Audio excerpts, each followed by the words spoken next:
We're going to have a look at today at the IK Multimedia iRig 2 guitar interface.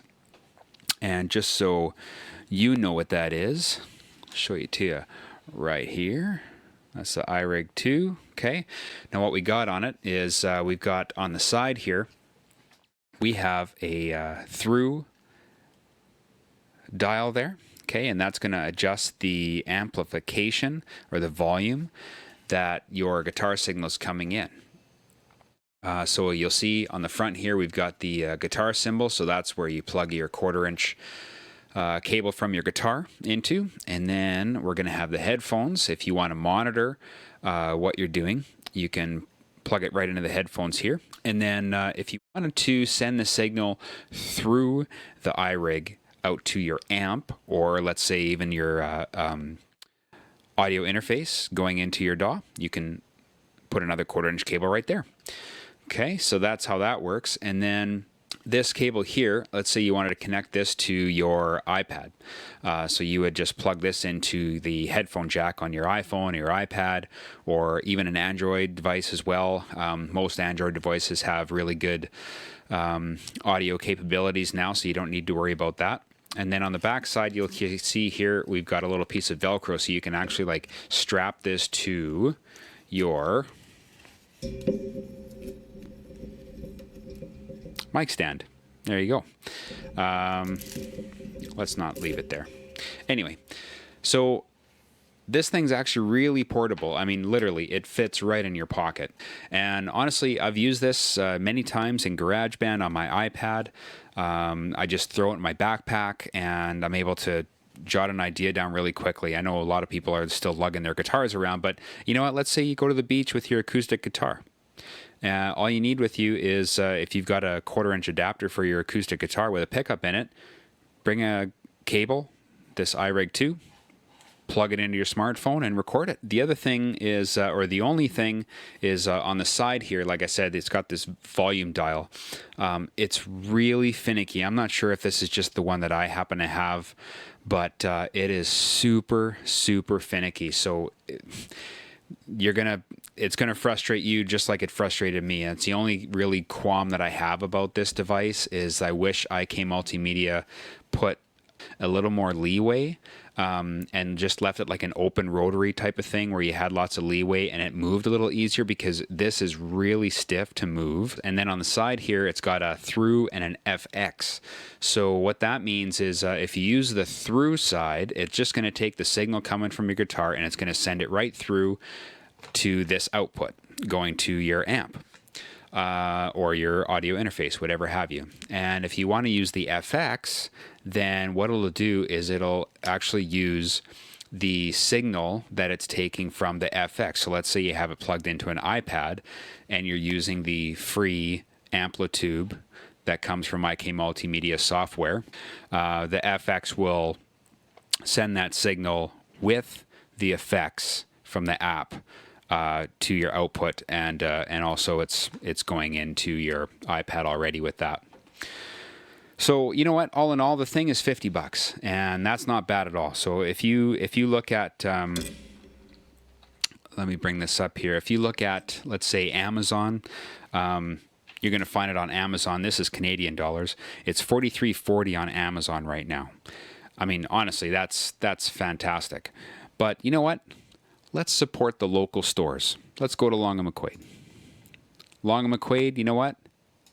$50. You're paying an extra $6 to keep your local music store open.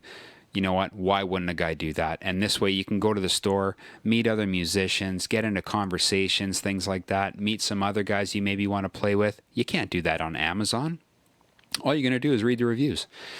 Anyway, enough said of that. So let's quickly switch over to the iPad here, and then we're going to have a look at just plugging it in and recording a few tones into GarageBand really quickly, and then you can see how that all works.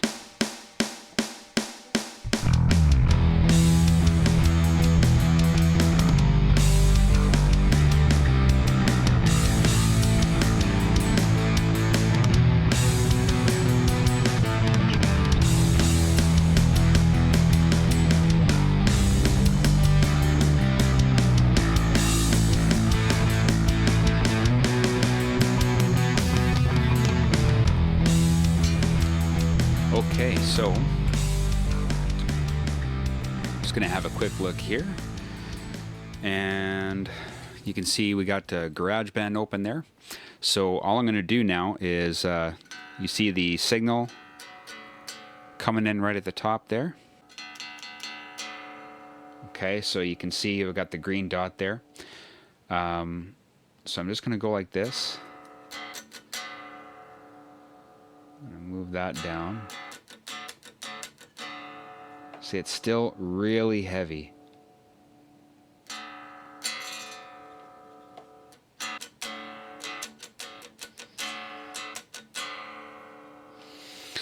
Okay, we got that figured out. Now the only other thing I'm going to do is I'm going to hit monitor. And I'm probably going to change that tone. Okay, so just click on the app. Whew.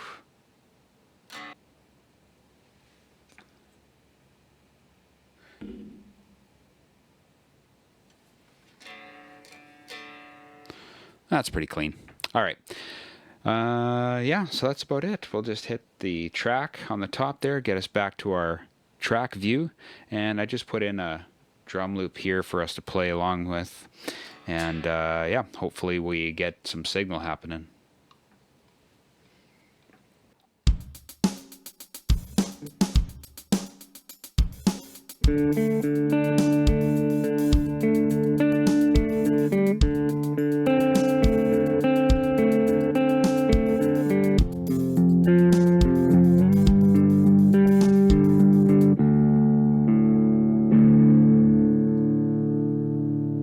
There you go. Not too terrible, right?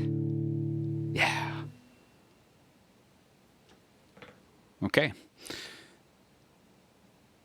Let's see what that sounds like a little bit.